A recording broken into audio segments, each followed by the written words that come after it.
Hello, welcome to my channel. Today I'm just doing a quick test of some handmade paper. It's nothing fancy. It's just paper that was on Amazon. Comes in a pack like this. It's called Biscuit. 170 GSM handmade, pack of 50, 5x7. Not much more information than that. Biscuit. Biscuit. But anyway, I wanted to see how it holds up to, in this case, gouache. We're using gouache today. It's old, so it's not great. But I don't really know if I have any expectations for this paper, so that's fine. We don't need to use any super high quality materials at the moment. So first I'm going to mix up some purple. I think we're going to do a purple jackalope. You can see I already did kind of a sketch. When I don't know what to draw or paint, I usually kind of default to jackalopes. All right, let's do purple. Yeah, you can see my gouache is kind of grainy just because it dried out and I had to reactivate it.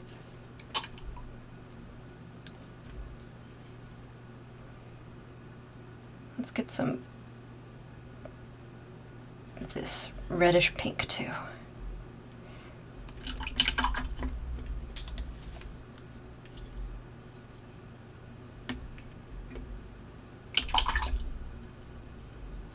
So first I'm going to do just a wash. I just want to see how this accepts the paint.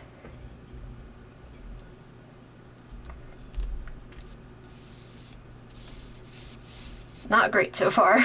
Maybe I'm not using enough water.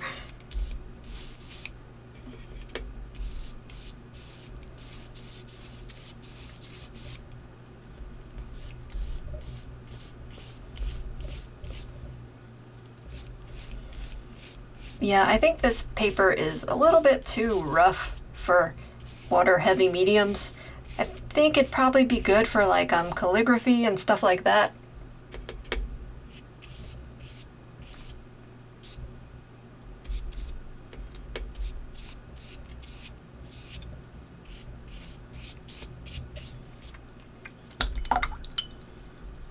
But I don't think it likes this water very much.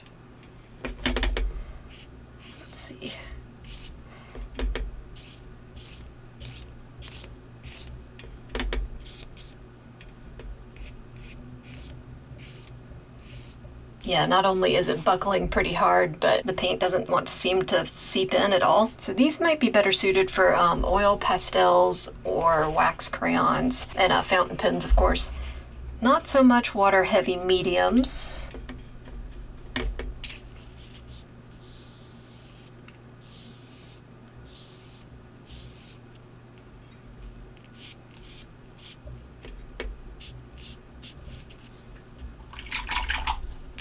So I'm going to let this dry and see what happens, if it ever dries. All right, so it eventually did dry, and you can see I kind of started doing some stuff to it. I think this works better when you have less water.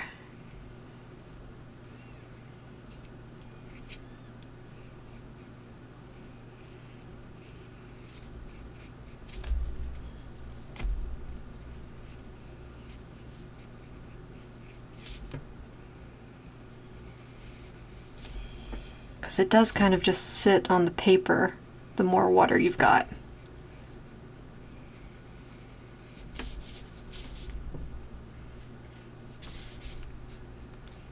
So when you make your paint a little bit more opaque, a little thicker,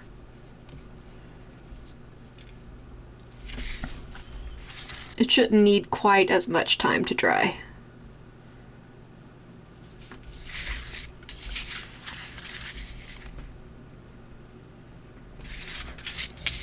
I don't really know what I'm doing with this. I'm just kind of like putting paint down, just like selecting what colors I want to. I'm sticking mainly to pinks and purples, but I have a pretty limited travel palette here, so I have to kind of mix what I want.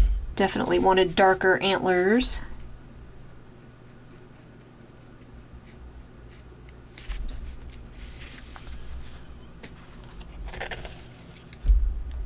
So while I wait for that to dry, I'm gonna go in with some pink and start painting these lilacs. Ooh, it's a little darker than I wanted.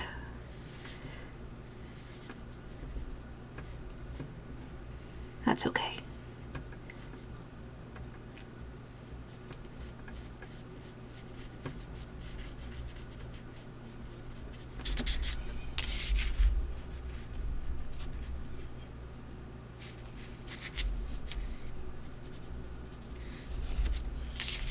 Even though it takes a while to absorb the water, this paper does take wet on wet pretty well. It gives some interesting effects since the paper texture is so exaggerated. The paint pools out into like cracks, makes really cool like vascular patterns. So one thing I do notice, and this might just be because of the gouache, I'm using a high quality gouache. It's Winsor & Newton designer's gouache. So even though it's old, it still should be pretty good quality. But one of the things I've noticed is that this paper is blending really well. Once again, that does kind of require more of a wet on wet technique. I'm getting some really nice color blends. But yeah, once you put down that water, it does continue to take a while to dry. So you don't want to move on to the rest of your painting until you've gotten these areas dry, or you'll get that bleed into areas you don't want to have those colors in. I'd like to keep these colors fairly separate. I definitely don't want to ruin that antler. I say ruin, but this is just supposed to be a practice piece. It shouldn't be too precious, but I'm already starting to like it too much. It's silly.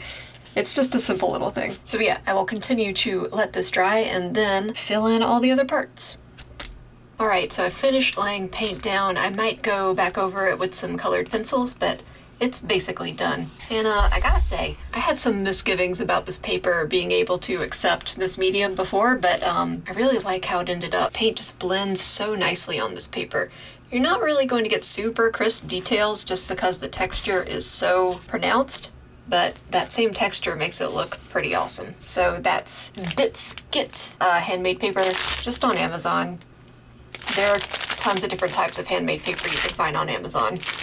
But there's also artists who make their own paper and sell it. Of course, you can get it from art supply stores. Stuff like this is mainly used for calligraphy projects and like wedding invitations, things like that. So it's fun to kind of use it for a painting purpose. All right, now comes the most satisfying part of the process. I usually fail to do it in a satisfying manner though.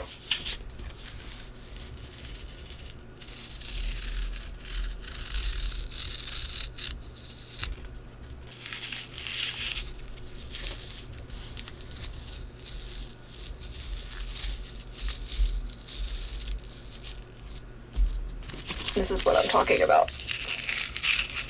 Not great at tape peeling, though I do enjoy it.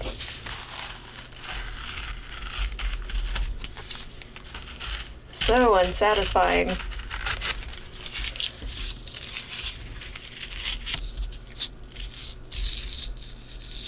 Alright, there we go. There's our finished jackalope. You can see the edges of this paper are nicely deckled.